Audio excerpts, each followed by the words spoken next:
Welcome back, everybody. Dewey Steffen again with Great Lakes Wealth joining me to try to break down some of these changes to the new taxes and spending bill. I say try because it is incredibly difficult. We've talked about student loans. We've talked about Medicaid. We've talked about the SALT deductions. We're going to switch gears and talk about some changes that families are going to be seeing. The bill actually includes a new savings account for children with a one-time deposit of $1,000 for those born between 2025 and 2028. Parents can contribute up to $5,000 every year.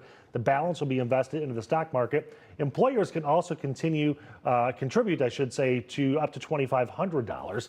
While some lawmakers say these accounts can help introduce Americans to the benefits of compound growth, some experts say a 529 college savings plan is a better alternative because there's some higher contribution limits and maybe a higher risk but higher reward. What are your thoughts on 529 versus this new plan? Yeah, so the 529 also, there's some tax benefits that are significantly different than this new bill and situation. So we were talking about this in the office yesterday. I think it's kind of comparing apples to oranges. Okay. Unless you wanted to structure this new one to be just another version of the 529. They're built to be different, and we can get into the weeds on it, but it is apples and oranges. Okay, so if I've got a kid and I'm trying to choose between the two, what's your advice? Well, if it's to go to college, then it would be a 529 plan. That's why that was built. There's some new add-ons to that if you don't use it, you can now put it into the child at age 30 or whatever for a Roth IRA. Okay. So now it can be a 529 for college, higher learning that now becomes a retirement vehicle. Mm-hmm. So that's where you can really get down this windy road. But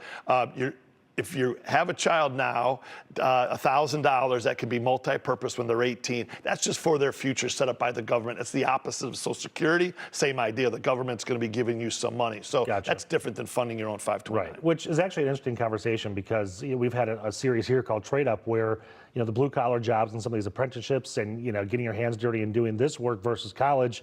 We need so many of those people. There are a lot of people right now who look and say, well, I've got this 529, I can't touch that money if I'm not going to college until I'm 30, so is that the best place to invest? What do you think when you're trying to figure out what the path is going to be for this newborn 18 years later? Yeah, well, so 529s, again, they can be for trades. So again, they can be for trades. Absolutely. Okay. So yeah, it's just higher learning. I mean, it can be anything that's signified, within that as a higher learning. I was thinking it was only for your universities and colleges. Yeah, no, anything that's a trade school type of situation. They have to be qualified as an institution to do it. Okay. But yeah, so you have a little bit more than just going to a 2-year school or a 4-year school. All right. Well, I stand corrected. See, that's why I bring the experts in. Let's talk one more thing. The child tax credit, which is also a big one. That's changing under this new bill. So many changes. Back in 2017, President Trump increased the child tax credit from $1,000 to $2,000 for each qualifying child. The new law makes the tax credit $2,200 starting in 2025, and it will adjust for inflation. However, this could impact low-income families who don't earn enough to qualify for the full credit. Where's the threshold at? So I don't know where the threshold at is dollar-wise. I don't have those details, but I'll just tell you again, if you're going from $1,000 to a $2,000 or even $2,200 tax credit, that's a good thing. So you can definitely nitpick and say who doesn't get there, but find that information out. That's important, and let's see if you can get there. Right. How long over time do you think that those tax credits will actually make a difference? Again, that's a lot there to discuss and really get into. We talked again in the office. If you have more children, you get more of a tax deduction. But they also cost that much more. Cost that much more. So are you, is it the forest versus the tree, right? So I think you just need to recognize your situation, but know that if you have a child, credit now from $1,000 to $2,000 or $2,200 is a big deal. Okay, more tariffs coming our way, maybe not necessarily our way, but to other countries, which then eventually gets to us.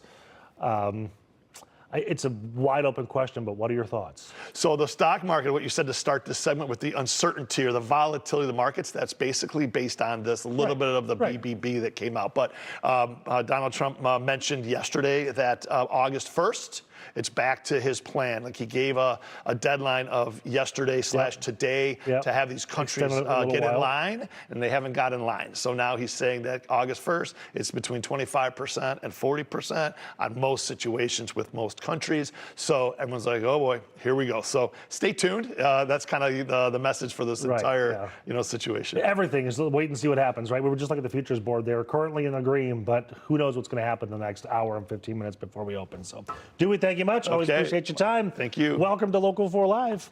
All right, for those of you that are watching right now on YouTube, click on Detroit.com or on Local 4 Plus. We'll be right back.